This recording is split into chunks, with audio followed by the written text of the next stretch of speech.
নমস্কাৰ আপোনালোক সকলোকে পুনৰবাৰ স্বাগতম জনাই মজিদ বন্ধুসকল পলকতে চামক আজি সন্ধিয়াৰ 7টা গুৰুত্বপূৰ্ণ খবৰ।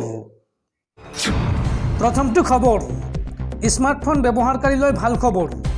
হাজু হওক 6Gৰ আনন্দ ল'বলৈ। বিশ্বৰ প্ৰথমটো 6G ডিভাইচ মুকলি কৰা হৈছে। 100 Gbps পৰ্যন্ত স্পীড লাভ কৰিব 6G ডিভাইচত। বিশ্বৰ প্ৰথমটো 6G ডিভাইচ মুকলি। 100 Gbps পৰ্যন্ত স্পীড লাভ কৰিব 6G স্মাৰ্টফোনত। 5Gৰ তুলনাত 20 গুণ দ্ৰুত হ'ব 6G সেৱা। 300 ফুট পৰ্যন্ত ঠাই কভাৰ কৰিব এই ডিভাইচে। জাপানত 6Gৰ সফল পৰীক্ষণ সম্পন্ন হৈছে আৰু শীঘ্ৰে মোবাইল ফোনত 6G সেৱা প্ৰচলনৰ বাবে আৰম্ভ কৰিব কাম কাজ। পৰৱৰ্তী খবৰ, কৰোনাৰ ভেকচিন কোভিচিল্ডৰ সাইড ইফেক্টৰ চৰ্চা চলি থকাৰ মাজতে এই সন্দৰ্ভত আহিছে আন এক ডাঙৰ খবৰ। হঠাৎ বিশ্বজুৰি বজাৰৰ পৰা নাইকিয়া হ'ল কোভিচিল্ড ভেকচিন। বজাৰৰ পৰা সকলো ভেকচিন উঠাই ল'লে এষ্ট্ৰাজেনেকাই। বিশ্বজুৰি বজাৰৰ পৰা ক্ৰমান্বয়ে কমি গৈছে কৰোনাৰ ভেকচিন। বিশ্বজুৰি কোভিড-19 ভেকচিন প্ৰত্যাহাৰৰ কাম আৰম্ভ কৰিছে এষ্ট্ৰাজেনেকাই। কোভিড ভেকচিনৰ পাৰ্শ্বক্ৰিয়াক লৈ চৰ্চা চলি থকাৰ সময়তে এই ডাঙৰ খবৰ আহিছে। বিশ্বৰ বজাৰত উপলব্ধ সকলো ভেকচিন ঘূৰাই লোৱাৰ সিদ্ধান্ত এষ্ট্ৰাজেনেকাৰ। চাহিদা হ্ৰাস তথা অন্য বিশেষ কাৰণত ভেকচিন উভতাই লোৱাৰ খবৰ এই কোম্পানীটোৰ। এষ্ট্ৰাজেনেকাই উল্লেখ কৰিছে বাণিজ্যিক কাৰণত বজাৰৰ পৰা ঘূৰাই লৈছে এই ভেকচিনসমূহ। বিশ্বজুৰি বিগত সময়ত কোভিচিল্ডক লৈ উত্থাপন হৈছে ভিন্ন প্ৰশ্নৰ। ৰাষ্ট্ৰীয় সংবাদ মাধ্যমৰ খবৰ অনুসৰি কোম্পানীটোৱে আদালতত স্বীকাৰ কৰিছে পাৰ্শ্বক্ৰিয়াৰ কথা। ব্ৰিটিছ ফাৰ্মাচিউটিকেল কোম্পানীৰ সিদ্ধান্তক লৈ এতিয়া চৰ্চাৰ বিষয় হৈ পৰিছে সৰ্বত্ৰে। এষ্ট্ৰাজেনেকা আৰু অক্সফৰ্ড বিশ্ববিদ্যালয়ে প্ৰস্তুত কৰিছিল এই ভেকচিন আৰু এই ভেকচিনক ভাৰতীয় চিৰাম ইনষ্টিটিউটে প্ৰস্তুত কৰিছিল কোভিচিল্ড নামেৰে। এই ভেকচিন ব্যৱহাৰ কৰা অন্য দেশসমূহতো একেধৰণে প্ৰত্যাহাৰ কৰা হ'ব এই ভেকচিন। ব্ৰিটেইনত এষ্ট্ৰাজেনেকা নামৰ ফাৰ্মাচিউটিকেল কোম্পানীটো সন্মুখীন হৈছে বহু গোচৰৰ, যাৰ পিছত হঠাৎ বিশ্বৰ বজাৰৰ পৰা উঠাই লৈছে সকলো ভেকচিন। পৰৱৰ্তী খবৰ, ভাৰতীয় বিমান সংস্থা এয়াৰ ইণ্ডিয়াত হঠাৎ হাহাকাৰ। একেলগে ছুটি ল'লে এয়াৰ ইণ্ডিয়াৰ প্ৰায় 300 গৰাকী কৰ্মচাৰীয়ে আৰু কৰ্মচাৰীয়ে ছুটি লোৱাৰ বাবে বাতিল কৰিবলগীয়া হ'ল 86খন বিমানৰ চলাচল। অসুস্থতাৰ দোহাই দি হঠাৎ ছুটি ল'লে বিমানৰ বৃহৎ সংখ্যক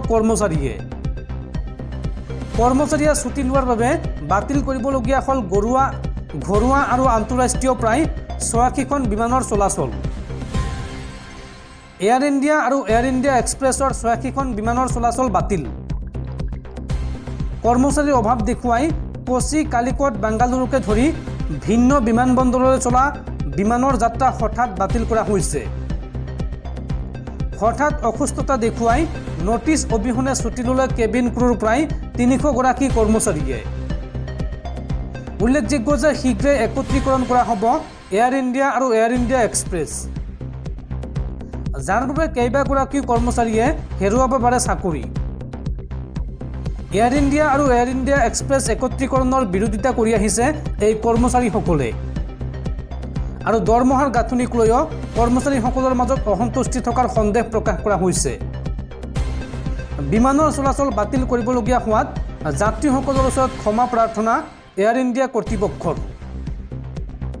বন্ধুসকল, তাৰপিছত 4 নম্বৰ খবৰটো জনোৱাৰ আগতে আপোনালৈ এটা সৰু ৰিকুৱেষ্ট, যদি তেওঁলোকে এইটো ভিডিঅ'ত লাইক কৰা নাই তেন্তে প্লিজ এটা লাইক কৰি দিয়ক আৰু এনেকুৱা ধৰণৰ নতুন নতুন ভিডিঅ' পাবলৈ চেনেলটো ছাবস্ক্ৰাইব কৰি কাষত থকা বেল আইকনটো প্ৰেছ কৰি ৰাখক।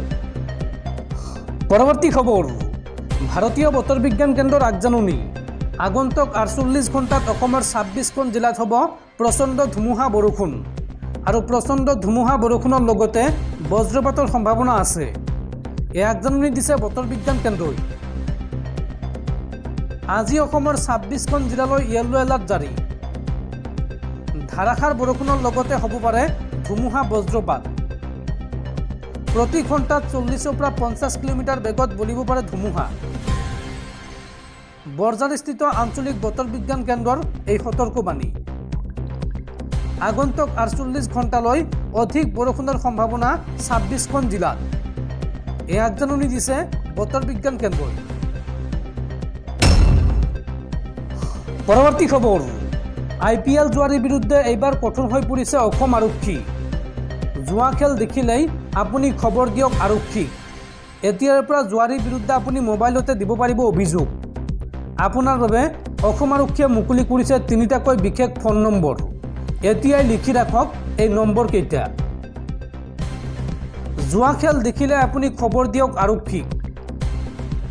এতিয়াৰ পৰা জুৱাৰীৰ বিৰুদ্ধে আপুনি মোবাইলতে দিব পাৰিব অভিযোগ। আপোনাৰ বাবে অসম আৰক্ষীয়ে 3টাকৈ বিশেষ ফোন নম্বৰ মুকলি কৰিছে। IPL জুৱাৰ বিৰুদ্ধে যোৰহাট আৰক্ষীয়ে লৈছে কঠোৰ পদক্ষেপ। যিকোনো IPL জুৱাৰ বিষয়ে অভিযোগ দিবলৈ যোৰহাট আৰক্ষীৰ নম্বৰ মুকলি। নম্বৰ কেইটা হৈছে ক্ৰমে, প্ৰথম নম্বৰটো হৈছে 6026900672, দ্বিতীয় নম্বৰটো হৈছে 6026900673 আৰু তৃতীয় নম্বৰটো হৈছে 6026903349। এই 3টা নম্বৰৰ যিকোনো এটা নম্বৰত ফোন কৰি আপোনালোকে অভিযোগ দিব পাৰিব। উল্লেখযোগ্য যে এই মুহূৰ্তত ৰাজ্যৰ ভিন্ন প্ৰান্তত জুৱাৰ বিৰুদ্ধে অভিযান অব্যাহত ৰাখিছে অসম আৰক্ষীয়ে। পৰৱৰ্তী খবৰ, সেনাৰক্ষীৰ পুনৰ বৃহৎ সফলতা। ডুমডুমাত সেনাৰক্ষীৰ অভিযানত আটক কৰা হৈছে এগৰাকী প্ৰাক্তন আলফা সদস্যক। ডুমডুমাত অস্ত্ৰসহ আটক প্ৰাক্তন আলফা সদস্য। অস্ত্ৰ বিক্ৰী কৰিবলৈ আহি আটক হৈছে লোকজন আৰু প্ৰাক্তন আলফা সদস্যজন হৈছে ধন বৰা। এটা আমেৰিকান পিষ্টল, 12জাই সক্ৰিয় গুলীসহ ব্যক্তিজনক আটক কৰে আৰক্ষীয়ে। পৰৱৰ্তী খবৰ, ৰাজ্যৰ লাখ লাখ নিবনুৱা যুৱক যুৱতীলৈ ভাল খবৰ। এইবাৰ ভাৰতীয় ডাক বিভাগত খালী হৈছে 98,000 পদ। আজিয়েই কৰক আবেদন। ৰাজ্যৰ চাকৰি প্ৰত্যাশী যুৱক যুৱতীৰ বাবে ভাল খবৰ আহিছে। এইবাৰ ভাৰতীয় ডাক বিভাগত খালী হৈছে হাজাৰ হাজাৰ পদ। 98,000ৰো অধিক পদৰ বাবে আপুনি কৰিব পাৰিব আবেদন। মাধ্যমিক উত্তীৰ্ণই আবেদন কৰিব পাৰিব এইসমূহ পদৰ বাবে। খালী হৈছে পিয়নৰ 59,099টা পদ, মেনি গাৰ্ডৰ 1,445টা পদ, লগতে খালী হৈছে মাল্টি টাস্কিং ষ্টাফৰ 37,549টা পদ। 18 পৰা 40 বছৰ বয়সৰ ব্যক্তিয়ে কৰিব পাৰিব আবেদন। আৰু এই চাকৰিৰ মাহিলী দৰমহা হৈছে নিম্নতম 25,000 টকা। এই সন্দৰ্ভত অধিক তথ্য জানিবলৈ আপোনালোকে লগ ইন কৰক indiapost.gds.online.gov.in। এই ৱেবছাইটৰ জৰিয়তে সবিশেষ তথ্য জানিব পাৰিব। লগতে এই ৱেবছাইটৰ জৰিয়তে আপোনালোকে এই চাকৰিৰ বাবে আবেদন কৰিব পাৰিব। পৰৱৰ্তী খবৰ, দেশত লোকসভা নিৰ্বাচন চলি থকাৰ মাজতে পুনৰ হলঠেকত পৰিছে কংগ্ৰেছ। এইবাৰ উত্তৰ পূবৰ নাগৰিকক চাইনিজ আখ্যা দিলে কংগ্ৰেছ নেতাই। আৰু তাৰ পিছতে প্ৰধানমন্ত্ৰী মোদীৰ কটাক্ষ। দেশবাসীৰ ছালৰ ৰং চাই যোগ্যতা নিৰূপণ কৰে কংগ্ৰেছে।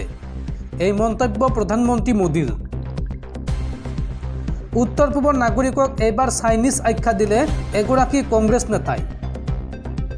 কংগ্ৰেছ নেতা ছেম পিত্ৰোদাৰ ভাষ্যক লৈ পুনৰ বিতৰ্ক। উত্তৰ পূবৰ লোকসকল দেখিবলৈ চীনৰ নাগৰিকৰ দৰে, দক্ষিণ ভাৰতৰ লোকসকল আফ্ৰিকাৰ নাগৰিকৰ দৰে, পশ্চিম ভাৰতৰ লোকসকল আৰবৰ নাগৰিকৰ দৰে বুলি মন্তব্য কংগ্ৰেছ নেতাৰ।